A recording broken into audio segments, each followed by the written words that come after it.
Today I have this Honda Odyssey 2014 model. In this car have a problem. You can see check emission system and fault P0161. I will show you where is the location. P0161 sensor 2 heater malfunction. Okay, I will show you location. P0161.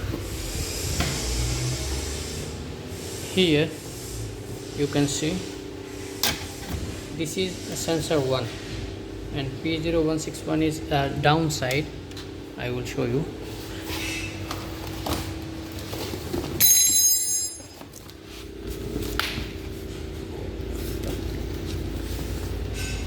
See this one, this is the sensor and wire is